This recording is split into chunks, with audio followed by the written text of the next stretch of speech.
I am about to admit something you already know.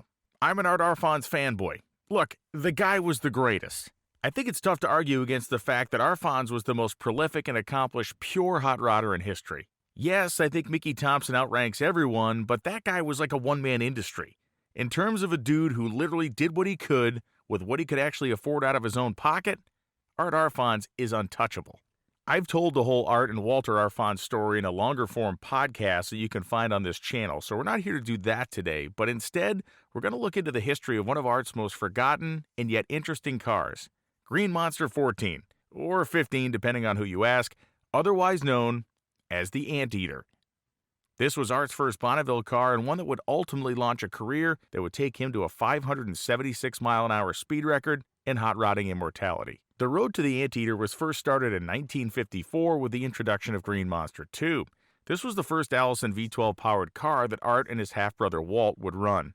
Right out of the gate they were successful, and not just in gathering trophies. The Green Monster dragsters were among the first, if not the actual first, wildly popular booked-in drag racing attractions that the sport ever knew. Going ever quicker and faster and continuing to set local drag strip and now national performance records, particularly in the top speed end of things, the Arfons boys weren't just some guys who ran a feed store in a mill in Ohio and built crude machines anymore. These dudes were national hot rodding royalty. Through the 1950s, both Walter and Art built a series of Green Monsters, sometimes multiple examples in the same year. As in demand as they were, the two guys knew that dividing up and conquering as many tracks as possible was the best way to make big bucks, and they were right. By the time the 1959 and 60 timeframe rolled around, both brothers had ideas to evolve themselves and their Green Monster machines. For Walter, this was a commitment to something no one had ever done before. He created a jet thrust-powered dragster by mounting a massive turbine engine on 4 wheels. The vehicle, Green Monster 16, would change the course of drag racing, land speed racing, and exhibition motorsports forever. It would also change the relationship between Walter and Art, and not in the best of ways. But this is a video about Art, so we're going to leave all that story right there, and you can get the full breakdown at that podcast that you can also find on this channel. Rather than following Walt's lead with a jet car to be run at drag strips, Art decided to devote himself to building a land speed car, and never one to skimp on things, he would be building this car to chase the world's land speed record, not some smaller class accomplishment. Of course, the machine he would choose to do this in was something the likes of which only he could dream up. Arfons picked a good vehicle to use as inspiration. It was John Cobb's Railton Special, which at the time held the world's land speed record. Art and his pal Ed Snyder set forth to build their own better and faster version of that car. The machine would use a big engine set behind the driver, it would use tall wheels, it would have a low profile to slip through the wind, it would be 4-wheel drive, and it would, in Art's mind, be capable of running some 425 miles an hour. If it could, it would be well fast enough to destroy the existing record set in 1947 at 394 miles an hour by that same Railton Special. Every inch of this car was custom and one-off. It was in some ways like the other Green Monsters with the driver up front and the engine behind, but really beyond that, this was a totally new ballgame all the way down to the engine. Of course, the Allison V12, that 1,710 cubic inch behemoth airplane engine from World War II, had been a staple power plant for the Arfon boys since 1954. They were buying them for $35 to $50 back then, but this one was different. The engine used in this car had a turbo supercharger installed on it as well. You'll often hear people talk about the Anteater and they'll say it was double supercharged or something along those lines. They're kind of right, but not really. Allison V12 engines have a single-stage centrifugal supercharger integrated into the engine. The single-stage supercharger was very reliable and it worked very well, but when engineers wanted more power at more altitude, especially for the P-38 Lightning, they added a massive turbo supercharger, which of course we now call a turbocharger. The turbocharger, especially on a P-38 Lightning, was mounted on the top of the fuselage, kind of flush with the actual body of the airplane. But most importantly, it was located ahead of the centrifugal supercharger. So the turbo would blow compressed air at the supercharger, which would further compress it, jamming it into the engine. This would create more density of the atmosphere, this would create the ability to make more horsepower, and voila, 80 years ago, we have compound boost. Now this turbo supercharged version of the Allison was pretty rare, and it made the engine much better at high-altitude combat, and it made Arfons the driver of one of the most powerful single-engine piston-powered vehicles on the planet. On paper, the engine certainly seemed strong enough to make those 400-mile-per-hour goals. The car used a 2-speed transmission out of a massive truck, and it actually shifted out of first gear at 300 miles per hour. Unbelievably, this was accomplished electronically via the use of solenoids and linkages and chains and a menagerie of other Rube Goldberg-looking devices. Unlike the turbochargers you see on modern cars, which are typically mounted vertically, General Electric designed these turbo superchargers to sit flat. They better integrate it into an airplane's fuselage that way. So if you've been looking for the turbocharger in these photos, it's sitting underneath the body behind Art Arfons' head. This is how it was mounted. The car's suspension was quite rudimentary. It used big, industrial-sized aircraft shock absorbers on all 4 corners and some basic leaf springs. As the work progressed through the 1960 season between drag strip tours, time began to draw tight. One of the neat things about this project is that you can actually follow Art Arfons around the country running at different drag strips through newspapers concurrently as he was making the Anteater. Speed Week was coming in August and the car didn't have any semblance of a body on it, the one thing it desperately needed for aerodynamics. The first mention of the construction of the Anteater in the media that I could find came in the Akron Daily Times of August 6, 1960. The title of the story, Akron Driver Eyes World Speed Mark at Utah Flats. John Cobb, the Englishman who holds the world speed record for automobiles at 394 miles an hour, may be deprived of that distinction by a quiet, good-looking young fellow named Art Arfons of Akron, Ohio. The 34-year-old Arfons, who helps his mother run a feed mill and elevator south of Akron, is one of those rare individuals who combines mechanical genius with a craving for high speed. Arfons, who is reminiscent of Captain Eddie Rickenbacker, has put together a racer which he calls the Green Monster. As a matter of fact, since 1955, he and his brother Walter and partner Ed Snyder have built 15 racers called Green Monsters. The current Green Monster, and the one he bids well to set a new speed record with at this summer, is Green Monster 15. Prior to 1955, Art Arfons had never lifted the hood of an automobile other than to add water to the radiator. In the summer of 1955, Art and his wife June were out on a Sunday drive when they came upon an Akron street that had been blockaded for the purpose of holding a local drag racing event. Irritated at being denied the right to travel over the street, Arfons joined the bystanders to investigate what this drag racing business was all about. What had started to be a short stop to investigate a crowd turned out to be a full afternoon of watching drag races. By the time Arfons and his wife left that afternoon, he'd been bitten by the speed bug for which he has no desire to recover. Resolved to build a drag racer that would beat anything on the strip, Arfons set out immediately to work on his first drag racing machine. On that first one, he used a 6-cylinder Oldsmobile engine, set it in a homemade frame, and wound up with a top speed of 85 miles an hour. Although he had power to spare at that time, Art hadn't heard of gear ratios, and it was the wrong gear ratio that had held down his top speed. Even though 85 miles an hour was hardly fast enough for drag racing, it was good enough to whet his appetite and yet build a faster drag racer. Although he never finished high school and has yet to read his first book on automotive mechanics, Art Arfons has learned by doing. His lessons have been learned so well that highly trained professional engineers are astounded at his results. He does all his own welding and machining, all his own mechanics. In fact, he does just about everything that is done on his Green Monsters. In the course of 3 years, he had built 10 Green Monsters and has broken drag strip records all over the country.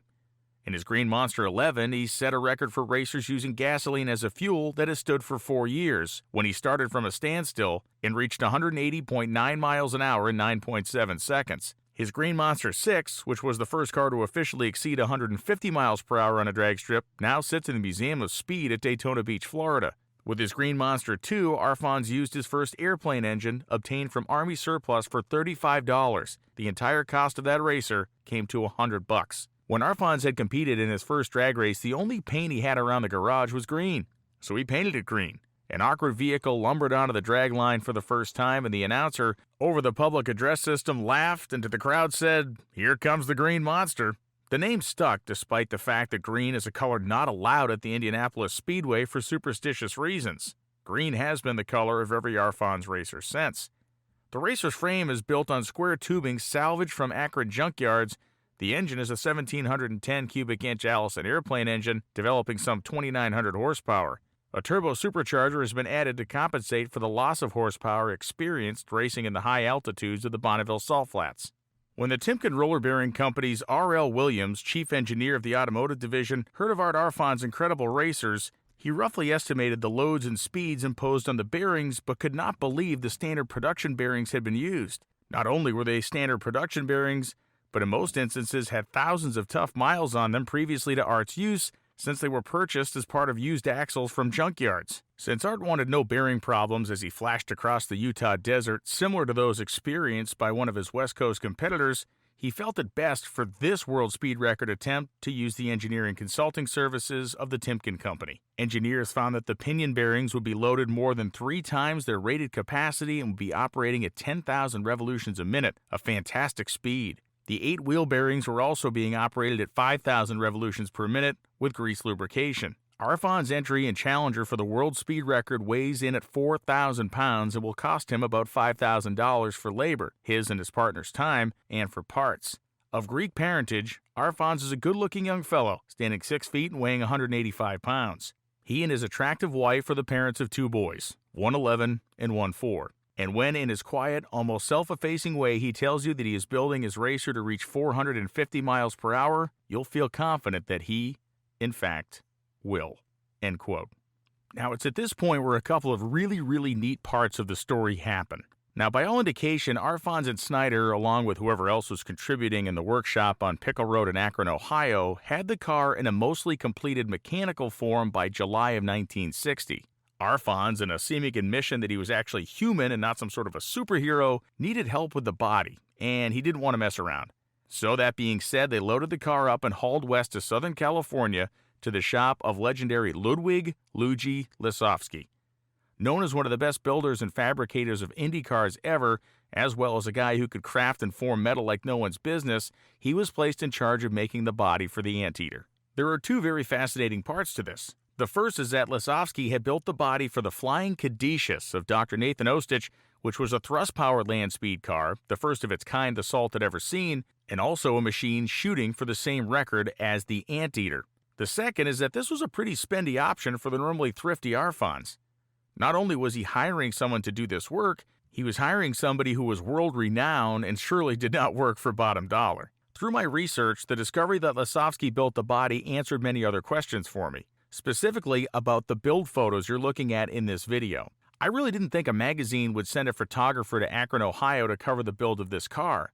So the build photos you're seeing here were all taken from Luigi's shop. He actually appears in a couple of these photos.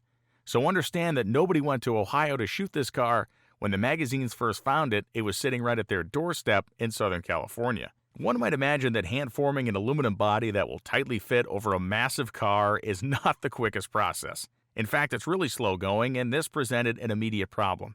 Arfons, Snyder, Lisowski, and whoever else they could drag into the shop worked for the better part of 5 weeks to complete the body. This put the team in a very precarious position because Speed Week was actually happening as they were panel beating in Los Angeles. When the job was finished, the guys all piled into a truck and went hammer down to Bonneville.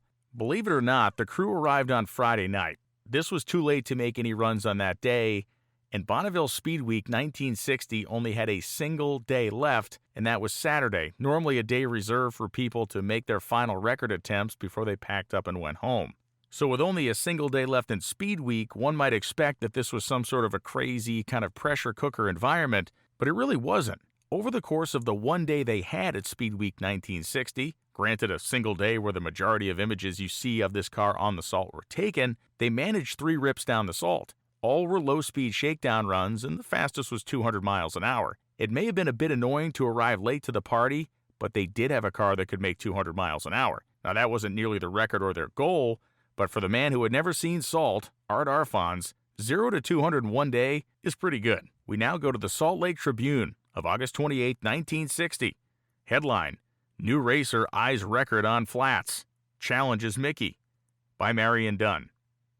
Dateline, Bonneville Salt Flats, August 27th. The 1960 Bonneville National Time Trials break to a stop here Saturday, and immediately attention shifted to attempts to set a new world's land speed record of more than 394.196 miles per hour. Mickey Thompson, the big, likable drag strip owner from El Monte, California, has the spotlight this week, but he found himself being pushed strongly Saturday by a newcomer from Akron, Ohio. And his chief threat, Donald Campbell of Great Britain, had his Bluebird in Salt Lake City en route for an all-out bid. Saturday morning, Thompson ran for a Bonneville national record in excess of 330 miles per hour. But 1 mile down the track, he ran into transmission problems and had to call off his run minus the new mark. He has the salt flats reserved through the present week. If he wishes and if the car and track are in shape, he can go for the record as often as possible during the next 7 days. But there were indications Saturday that he might hold off until the following weeks for his big attempt. Even as Thompson left the salt flats in frustration Saturday morning, Art Arfons of Akron pulled his green monster onto the track, hurriedly put it together, and made 2 runs. This was the first real chance that Arfons has had to try out his car, powered by an Allison aircraft engine of the same type used by the late Athol Graham, and he also ran into trouble. He hit a top speed of 191 miles per hour as slippage on the track prevented him from accelerating. However, later in the evening, Arfons ran again and was timed at 223 miles per hour through the measured mile, although he hit a top speed of 250. Thus, the big push is on, and as yet the record has proved an elusive mark. Graham died on the first day of the month when his City of Salt Lake crashed in a record attempt. Then Dr. Ostich and Thompson ran into mechanical and track troubles. End quote. Switching our attention back to the car, it's pretty dang clear as to why this thing got named the Anteater, right? To quote Motor Life in December of 1960, quote, "Metal forming and panel fitting is up to Lasovsky's usual high standard, but the overall shape is weird, with very low ground clearance and the snout-like cockpit protruding from the full-width curved metal covering the front wheels. Love it or hate it, we're just going to go ahead and tip our cap to the nose and canopy and move on with our story. So the week following the event, meaning Speed Week, Mickey Thompson had rented the Salt. Thompson, Donald Campbell, Nathan Ostich, and Art Arfons will be out there shooting for the record. Arfons asked to join the party and got Thompson's approval because of his late arrival at Speed Week. Now, this created perhaps the most awesome small group of land speed record-chasing cars in history. Mickey Thompson had his 4-engine Streamliner. Arfons had the airplane engine-powered monstrosity known as the Anteater. Nathan Ostich had his Flying Caduceus, the first jet-propelled land speed vehicle. And Sir Donald Campbell of England had his latest Bluebird. This is a vehicle that used a turbine engine to drive the wheels for propulsion. It was not thrust-powered. It was a shaft turbine that actually powered all 4 wheels. All 4 of these cars had their sights set on John Cobb and his 394-mile-an-hour speed record. We go to the Desert News of September 6, 1960. Headline, "Their livelihoods differ, but 4 racers have common goal." Story by Hy McDonald. Dateline, Bonneville Salt Flats. A doctor, a feed dealer, a former pressman, and an adventurer are locked in this week in the greatest race ever mounted at these historic salt flats for the world's land speed record. The doctor is Nathan Ostich, a Los Angeles physician. His machine, the jet-powered Flying Caduceus, which boasts a design capable of 550 miles an hour. The feed dealer is Akron, Ohio's Art Arfons, who runs a feed store with his father and 2 brothers. Arfons' machine is the Allison-powered Green Monster, built for a top speed of 425 miles per hour. The pressman is Californian Mickey Thompson, present holder of the U.S. land speed record at 363.67 miles an hour. His Challenger 1 is driven by 4 Pontiac engines developing nearly 3,000 horsepower, and he already has driven his machine 373 miles an hour in a one-way run. He formerly was a pressman for the Los Angeles Times. The adventurer is England's Donald Campbell, the only son of another famous racing driver, Sir Malcolm Campbell. Donald already holds the water speed record at 260 miles an hour and is seeking the land speed record as well in his $4.5 million Bluebird 2. Only once before has Bonneville ever approached the magnitude of the present speed assault.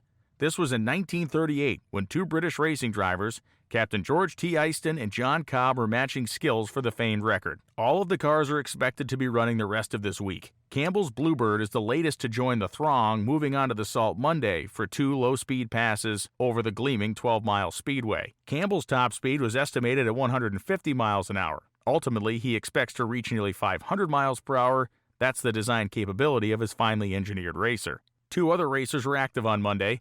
Art Arfons reached 249 miles per hour in his first pass, but immediately encountered coolant and fuel troubles. He had to back off from his top speed before reaching the measured mile in his single run. Dr. Ostich Monday hit 237.3 miles per hour in his first pass at about 8:25 a.m. His second run was timed at 239 miles per hour, during which he encountered a strong crosswind that blew him clear across the track. Thompson was stalled from making a record attempt Monday when he had to replace all 4 clutches in his engines because of slippage.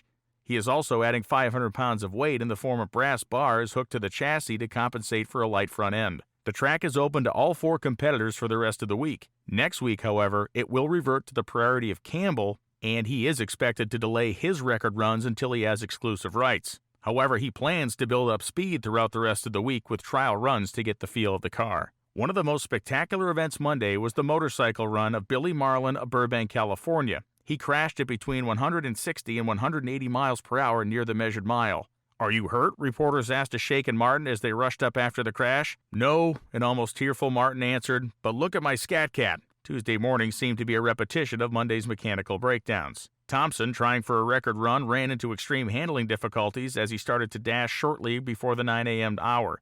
He believed the trouble was caused by a broken driveline. "I was all over the place," Thompson said. "I hit about 300 miles per hour and went clear across the track. Boom! Then when I shut it off, it was as uncontrollable as it was with power. I was almost all the way sideways and popped the chute at about 250 miles per hour." End quote. One by one, they fell by the wayside. Ostich was first. His Kadishas had a multitude of issues. Most importantly, the induction ducting for the engine was collapsing when they gave it more thrust. So crestfallen, he went home with his thrust-powered tail tucked between his legs and lots of work to do in the future. The second to drop? Art Arfons in the Anteater. After making his best run over the entire week he had spent on the salt at 249 miles per hour, a slipping clutch and low gear issues stopped his progress. The damage was too great to fix on the salt, so he packed up and headed back to Akron, Ohio. The Buffalo News, September 8, 1960. Associated Press. Title: Art Arfons quits Bonneville tests. Two of four men who had hoped to become the world's fastest auto drivers gave up in disappointment today on the salt beds of western Utah. Dr. Nathan Ostich, the 50-year-old Los Angeles physician, and 34-year-old mechanic Art Arfons of Akron, Ohio, said they will head for home. Ostich made 2 runs Wednesday but never was timed through the speed trap on the salt flats. He released his braking parachute both times because of a shimmy in the front wheels of his car. America's Mickey Thompson failed today with engine trouble. Arfons, who hit 235 miles an hour Wednesday, had clutch trouble with his airplane engine-powered car and said it could not be fixed without a major overhaul. Arfons raced in June at the Dunkirk, New York airport drag strip. End quote. And then, Mickey Thompson made history. At the moment Arfons was loading his monster up to go home, Thompson blasted to a speed of 406.6 miles per hour in one direction to become the fastest man on the planet on wheels. Cobb had gone 402 in setting his 394-mile-an-hour record, but here was Thompson outpacing him by a ton. Now, as we all know, the 406-mile-an-hour speed was a Pyrrhic victory. One of the engines, or as claimed a drive shaft, broke, sidelining the car and leaving the door open to the British yet again because Thompson could not make a return run to back up his 406. This being said, running 406 miles an hour even without setting the record made Mickey Thompson an international hero and the god of hot rodding in America. But there was still a guy on the salt that had something to say about this, and his name was Donald Campbell. The San Bernardino County Sun, September 10, 1960. Headline: Mickey Thompson drives 406.6 miles per hour, one way. Associated Press, Dateline, Bonneville Salt Flats. Mickey Thompson became the world's fastest man on wheels yesterday, flashing across the Bonneville Salt Flats in his Challenger 1 car at 406.6 miles per hour. But the 31-year-old hot rodder from El Monte, California missed a chance to set an official auto speed record because of a mechanical problem that stopped him on the required second run. The driveline snapped as he was about to shift into second at 210 miles an hour. He shifts into high at 315. Thus, the 13-year-old record of 394.196 miles per hour still stands, set by the late Sir John Cobb of England in 1947, with 2 runs here of 403.13 and 388 miles per hour. To break this, Thompson would have had to have bettered that now 394.19 average by at least 1%. Thompson, deeply disappointed after having the record almost within his grasp, vowed to try again after Donald Campbell of England and his $4.5 million Bluebird go at it next week. Early Friday morning, Thompson took off, his pretty wife Judy, mother of their 2 children, helping pitmen push the car to the starting line. It was a good run from the start, and Precision Instruments clocked Thompson at 406.6 miles per hour through the measured mile test. At the end of the track, as he came to a stop, mechanics swarmed all over the car. They had an hour before the second run needed to be made. Mechanically, it appeared perfect. Thompson walked around making personal checks. Within minutes, his Challenger 1, powered by 4 450-horsepower engines and mostly a made-by-Mickey product, was in trouble and just coasted through the timing zone. And now this brings us back to Donald Campbell, the man who came with the most expensive, technologically advanced land speed racing car ever created on Earth to that point in history. On his fastest run of the week, Campbell crashed the Bluebird going somewhere around 360 miles an hour. He was banged up pretty well, the car was mangled, and the 1960 land speed racing season ended with a thud on the salt. Back to the drawing board for all four of the leading players in this saga, but Arfons had his eye on a different speed challenge, and this one paid a lot better than anything on the salt. In 1959, Bill France had put up a standing offer of $10,000 to the first person who could lap Daytona International Speedway at over 180 miles per hour. This would be more than $100,000 today. Now, I had always heard rumors that Arfons tried to pull this stunt off in the Anteater, but all they ever came to were just that, rumors. But with enough digging, I was able to find the proof, and this is the funniest and weirdest and kind of craziest part of the entire Anteater story. The Orlando Sentinel, February 2nd, 1961. Headline: Seeks $10,000 prize. Art Arfons, well-known dragster from Akron, Ohio, shown above, has filed his official entry with Daytona International Speedway president Bill France to try for the $10,000 plum being offered by France for the first driver to hit 180 miles per hour over the 2.5-mile high-banked course. The cigar-shaped machine designed by Arfons is powered by a potent Allison engine and is designed to top 400 miles per hour in the Bonneville Salt Flats. Arfons will arrive in Daytona Beach tomorrow to begin test runs, but the actual run will depend on wind conditions. The Allison engine develops 1,000 horsepower. End quote. So Arfons did attempt to set the 180 mile per hour pace at Daytona in this massive land speed car, complete with its airplane shock absorbers and transmission that wasn't going to electrically shift out of first gear until it hit 300 miles an hour. How did it go? A lot better in the newspaper articles hyping it than it actually did in real life. The Akron Beacon Journal, February 5th, 1961. Headline: Arfons tunes up for $10,000 shot. Art Arfons of Akron made a couple of passes on the high-banked 2.5-mile track at Daytona International Speedway Saturday, preparatory to making an assault on the 176.88-mile-per-hour track record. Arfons, driving a specialty-built streamliner, will shoot later in the month for the $10,000 being offered to anyone who turns the track at 180 miles per hour or better. Arfons sped around the track yesterday at 118 miles per hour, testing the car's handling, the turns, tire wear, and wind resistance. His car is a 3,800 horsepower machine with an engine cooled by dry ice and boasting a parachute which acts as a stabilizer. End quote. In truth, the attempt was a disaster. Arfons went out a handful of times and ran a best speed of 118 miles an hour before handing the wheel over to Brian Naylor. Naylor, a very good British race car driver who was there to compete in sports cars and eventually stock cars later in the month, and Brian Naylor got the worst of it. After turning a 134 mile per hour lap, the massive V12 overheated, blew a water hose off, and filled the cockpit up with boiling water. The man got first and second degree burns all over his body, but mostly on his backside. Yeah, sitting down was likely not fun for Naylor for a while, and the Arfons fan club had one less member. This report from the day and from the attempt tells us all we need to know. The Orlando Sentinel, February 5th, 1961. Brian Naylor, a British Grand Prix driver who will be seen in stock cars later this month, had a go yesterday with Art Arfons' Bonneville Speedster at the $10,000 posted by Bill France for the first 180 mile per hour lap of the Speedway. Naylor wound up with first and second degree burns to his hand and backside. What happened was that the car's 3,800 horsepower Allison engine overheated after 2 practice laps and blew a water hose as Naylor came into the pits, flooding the cockpit with scalding water. Naylor's best time was 134 miles per hour, far below the record of 176 posted by the late George Amick in an Indianapolis car. End quote. And because of this, I believe that's why it's a bit difficult to find a lot of information on the Anteater trying to break the record at Daytona. But with a car that was done, as sorted as it would ever be, and not pressed for time, Arfons, Snyder, and the entire group of Akron acolytes headed to Bonneville with high hopes in 1961. But they were once again thrown a curve. The salt in 1961 was bad. Rain and weather had forced officials to shorten the course for competition, and because of that, it would be virtually impossible to run the car to its full potential. That being said, the guys got off to a pretty good start. They had fixed the clutch and transmission issues from the previous year, and so Arfons kicked off the week with a run just shy of 290 miles an hour. He then bumped himself to 304 and eventually ran 313 miles an hour.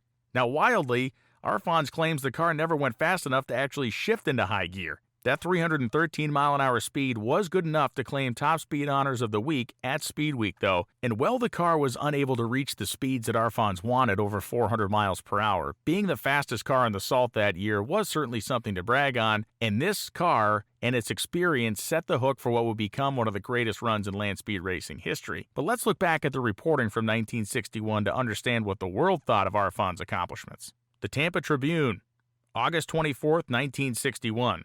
Headline, hits 289 miles per hour. Driver Art Arfons of Akron, Ohio today established the fastest time of the current meet at Bonneville National Speed Trials. Arfons drove his Allison V12 aircraft engine streamliner 289 miles per hour during a practice run on the western Utah Salt Flats. End quote. August 25, 1961. The Wilkes-Barre Times Leader, Pennsylvania.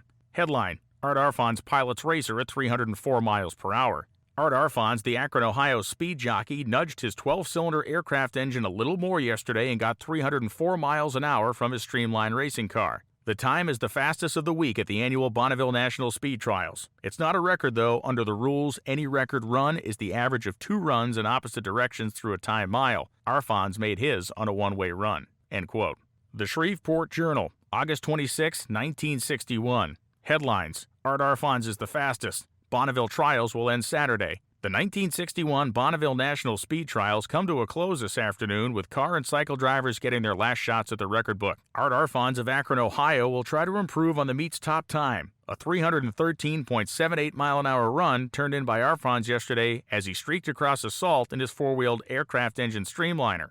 End quote. Well, 313 miles per hour was far, far off the record at that time. By going that fast, Arfons had put himself into a minuscule group of humans who had ever traveled that fast on the ground and lived to tell the tale. Today, it's a top fuel dragster or nitro funny car run, but in 1960, traveling 300 miles per hour on land was virtual fantasy to the vast majority of the human population. Something else was happening in 1961 that Art had kept a close eye on. Walt's Green Monster, the world's first jet dragster, was the most in-demand drag strip attraction the sport had ever seen.